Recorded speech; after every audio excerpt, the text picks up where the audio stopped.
What would be another test would be, okay, when you were born and God was giving out looks, how, on a scale of 1 to 100, I don't need to know the answer, but I want you to make a judgment for yourself of where you fit in the scale between 0 and 100. When God was giving out looks, how beautiful do you think you were? When you were born, how beautiful do you think? How much looks did you get? How good looking are you when you were born? So we have to think back or feel back a little bit. And, well, for me, I know now, I didn't know then, but when I was born, my mom didn't want to be pregnant. She didn't want me. She didn't like me for the first year, and I was in constant rejection without knowing it.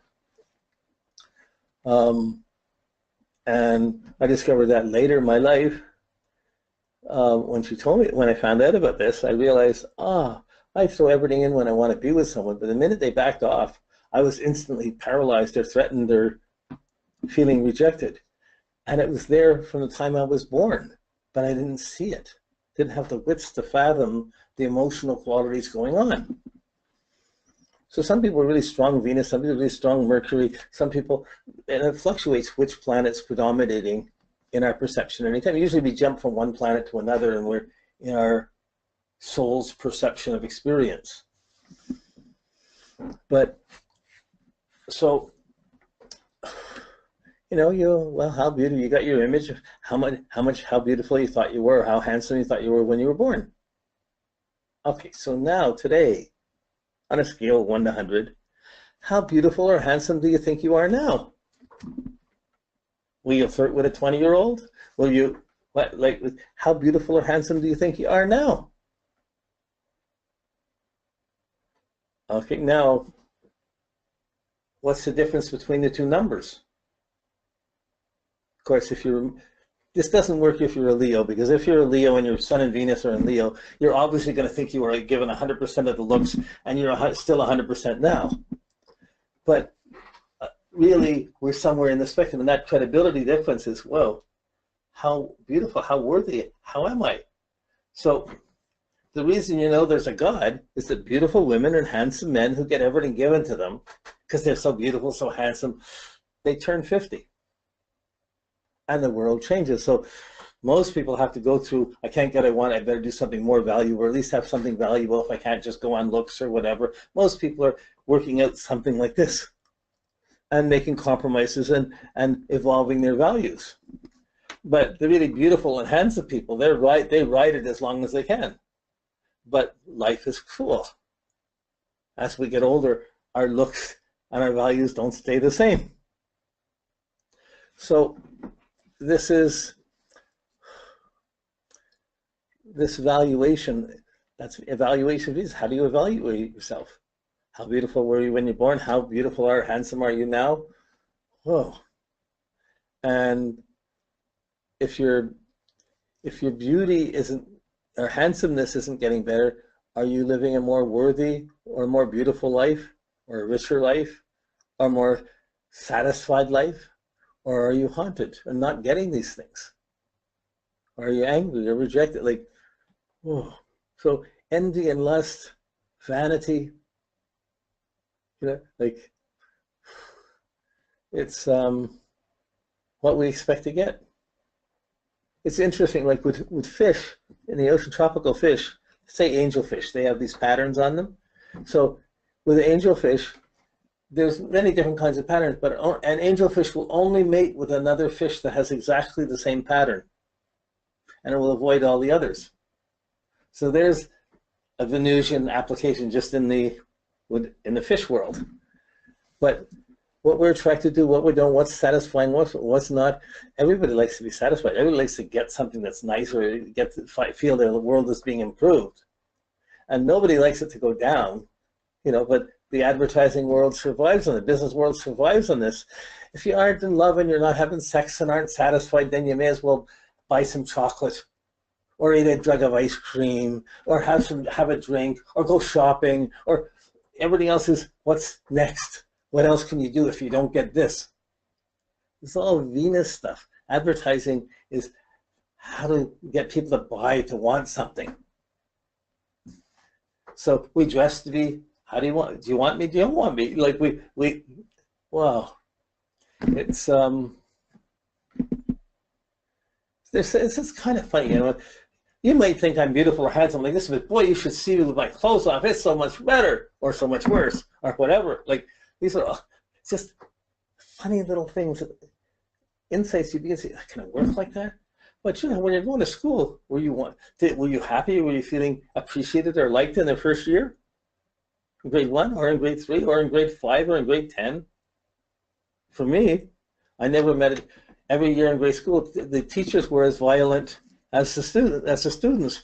I never had a safe year in school. I got strapped by the principal every year. I got from grade 1 on. And now all of these things people would be arrested for, but when I grew up, it wasn't that way. So I didn't get a lot of things wrong. We were really poor. I didn't know we were poor till I got to school, and I didn't really care.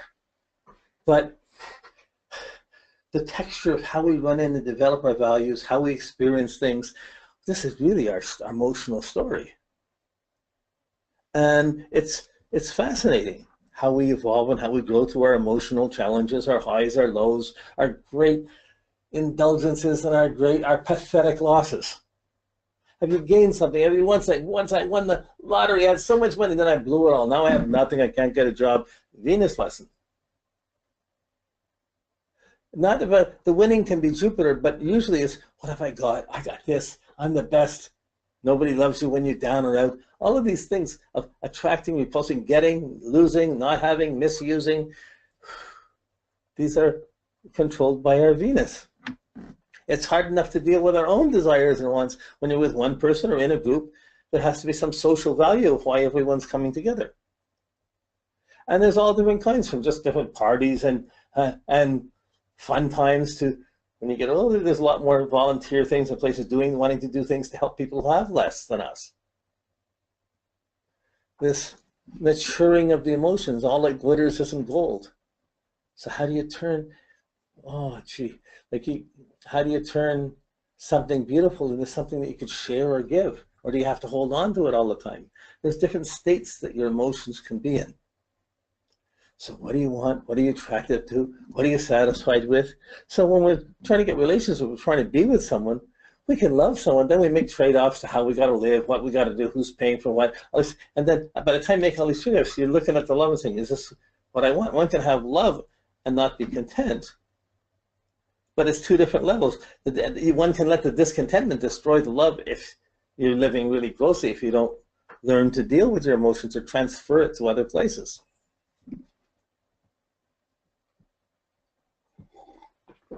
But, I mean, much of the business world, so much of the world is based on how to make ourselves look a little bit better, how to diminish our discontent, how to make it better, what to do when we're not happy or when we're not liked, or when we don't like ourselves, or when we're using our talents. Our talents are included. Do we like our talents? I have these talents. I can play this. I can do that.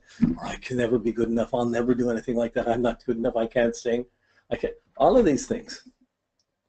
Boy, I grew up, I was never allowed to sing in school. Every time I sing, they gave me the day off. They made me go out of the class because they didn't like my voice. So I would never even sing happy birthday in front of someone. So I was traumatized with the emotions. It's tied into when I was born and my mother not wanting me. At the same time, it was an inspiration. It was something that bothered me inside, made me feel insecure in beginning relationships, anything like that.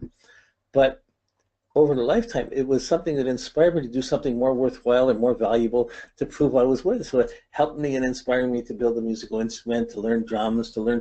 It inspired me to do quality things. So that's part of my story, but I wasn't just born with those things. There are things, you have your talent, you have to still work to get what you want, or do you expect other people to give it to you? If other people give it to you, when they pull it back, how dare they? I mean, the same thing happens around sex. Who's on top, who's not, who's satisfied? I did this for you, now you owe me. Or all of this stuff, that's still a very heavy mechanic that goes on. And in relationships, it's hard for both people to be satisfied at the same time and to have that part come together. When it does, it's wonderful. When it doesn't, if one person is getting satisfied and the other person is going to sleep, and the other person's left there, This is not a peaceful scenario. It's not something one can hide or pretend it's okay. Whew. Okay, so this is Venus. It's not something you could define. Like you can't define your memories, your moods, your feelings of security. So the feelings of the moon, that's it. But your emotions, of what you like or don't like, of how happy you are or not, what's contenting you, what's satisfying you, what's going to turn you on, what's going to satisfy you. If I wanted to ask anybody, what do you want? I don't know. What do you want me to do? What can I do for you? I want this. And sometimes we don't want to say what we want for fear we might get rejected. Many people teenagers will go to a dance and they're going there because they want to dance, but they're afraid to ask anyone to dance because someone might say no. This is just parts of growing up. We learned, we grow it, we evolve, we grow through this Venus. But simply the idea of how we make choices. I like these glasses. I'll have to wear this shirt, what colors we're wearing, what we're doing today. I like this, I'll have that. Well, if I didn't like this, well, I'll have have some ice cream for dessert or something, or just the taste. That's another talent. Taste is another thing with Venus. This tastes good, this doesn't taste good. It's one of the strongest senses. In fact, it's the first predominant memory. As we remember things, we remember what we like or what we don't like, and the taste, the baby food, we'll always remember. So, but our wants change and they evolve when they grow, and our world builds up. So, the beautiful little kid can easily become a torrential, a tyrant-like person demanding that they get everything. And as they're a teenager, they can say, I get this, if I don't get this, I'm not staying here, or whatever. You can get the angry teenager that got spoiled and isn't getting what they want, or that isn't getting what they want when they got spoiled or not.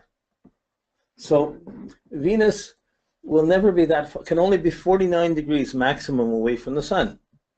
So it can be in the sign your sun is in the sign before or after, and it can be just it can be in the next sign too. So it's within 2 signs either way of your sun.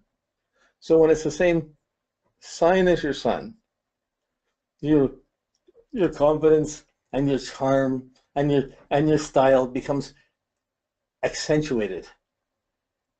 You just see it's naturally be pleasant or courteous or charming or flirtatious. Your sun adds the energy to the Venus, and you see it the same thing. You know me, you gotta like me. You know, like it's kind of like this. But when it adds the talent and the appreciation to the confidence. But when it's in the next sign or 1 or 2 signs away, you start seeing where your confidence is, but what you want is another factor. And now Venus can never square the sun. It can never make a stressful aspect to the sun. Well, it can make it 45 degrees, half a square, but really it's a sextile conjunction. There's no major aspect that can happen other than the conjunction of Venus to the sun. So those are the more glamorous or flamboyant or charming type of people. Sometimes it can go a different way if outer planets come in and create difficult aspects. But really, how do you get what you want?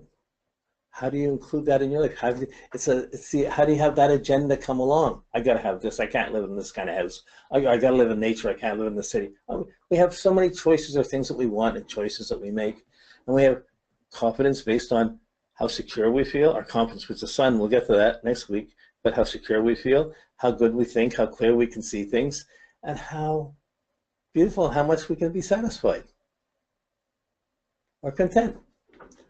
And be able to change things or do things when we're not content. But the difficulty comes when we start to change the things when we're not content, we're not happy, we're not appreciated, we're not content, we want to change them. Sometimes we get so angry at what seems to be so unfair, we decide, well, I can get it, any way I can get it will do. And then it starts changing our values and we start getting things for the wrong reasons or in the wrong way and hurting other people, and all of a sudden it ends up being a real negative storm in our life. You add a bit of alcohol and drugs and you're in the country and western bar crying your heart out.